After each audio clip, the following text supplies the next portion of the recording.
Stone cathedrals rise from the earth, like frozen prayers, their broken towers cutting into the sky, their walls heavy with centuries of silence. Dust settles in the cracks where crowns once passed beneath arches, where footsteps of kings echoed through sacred halls. Europe was not always shaped by borders and nations. It was shaped by belief carved into stone. From small chapels to vast basilicas, churches became the backbone of cities, standing taller than palaces, older than thrones. Bells once ruled time itself, calling the faithful, marking labor, announcing power. Kings knelt where armies could not stand, receiving authority not only from bloodlines, but from altars. The message traced back to the teachings associated with Hazrat Isa as a message that traveled from quiet gatherings to royal courts, transforming belief into structure and faith into governance. Monasteries preserved knowledge while empires collapsed. Bishops advised rulers, and sacred symbols legitimized wars, laws, and crowns. Yet beneath the grandeur lies an uneasy question written into the stone itself. Did Christianity simply guide Europe through chaos, or did it become a system of control that bound kings and commoners alike? As these ruins watch in silence, we are left to ask, did faith build Europe's greatness, or did it shape the very limits of its power? Europe's rise from fragmentation began not with armies, but with stone and discipline. After the collapse of Roman authority in the West, cities shrank, roads decayed, and political order dissolved into localized power. In this vacuum, the church remained structured, literate, and continuous. Churches were not built merely as places of worship. They became anchors of stability in unstable lands. Thick walls, vaulted ceilings, and towers rising above fields announced permanence where kingdoms were temporary. Monasteries followed strict rhythms of time, prayer, labor, and preservation. Within their walls, manuscripts were copied, laws remembered, and administrative knowledge guarded, while the outside world fractured. The message associated with Hazrat Isa spread not by conquest, but by organization. Bishops governed territories when kings could not, and clergy acted as record keepers, advisors, and mediators. Women of noble lineage who entered this world appeared veiled and heavily clad in long garments, not as symbols of spectacle, but as figures of continuity, patronage, and dynastic alliance within a faith-driven order. Architecture imposed discipline, and discipline rebuilt civilization, piece by piece. As churches multiplied, so did their influence. Towns formed around cathedrals, markets gathered near abbeys, and pilgrimage routes stitched regions together. Bells regulated daily life more effectively than royal decrees. Time itself became sacred and structured. Kings recognized this power early. To rule land was not enough. Legitimacy required spiritual endorsement. Crowns were placed upon heads inside churches, under vaulted ceilings that implied divine witness.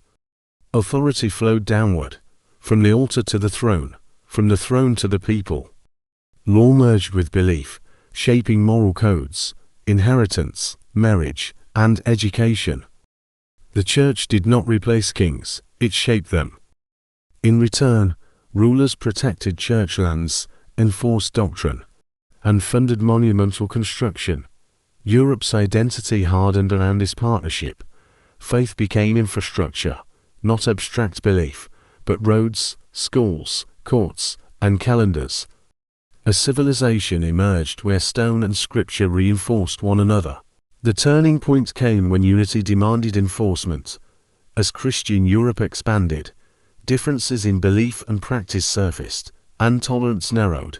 Wars were no longer only territorial. They became ideological. Conflicts labeled as holy were often political at their core. Yet clothed in sacred language to mobilize populations, armies marched under symbols of faith, while rulers framed expansion as moral duty. The church's authority grew vast, sometimes exceeding that of kings. Popes negotiated treaties, deposed rulers, and redirected armies. Councils defined doctrine, and disagreement became heresy rather than debate. Education centralized around approved teachings, and alternative interpretations were suppressed. This was not a sudden corruption, but a gradual concentration of power. Faith unified Europe, but unity required control, and control reshaped faith itself. Internal conflicts soon followed. Kings resisted ecclesiastical dominance, while bishops defended spiritual authority. Investiture disputes revealed the tension clearly. Who had the right to appoint leaders? The crown or the church? Europe was built through this struggle, balance between sword and altar.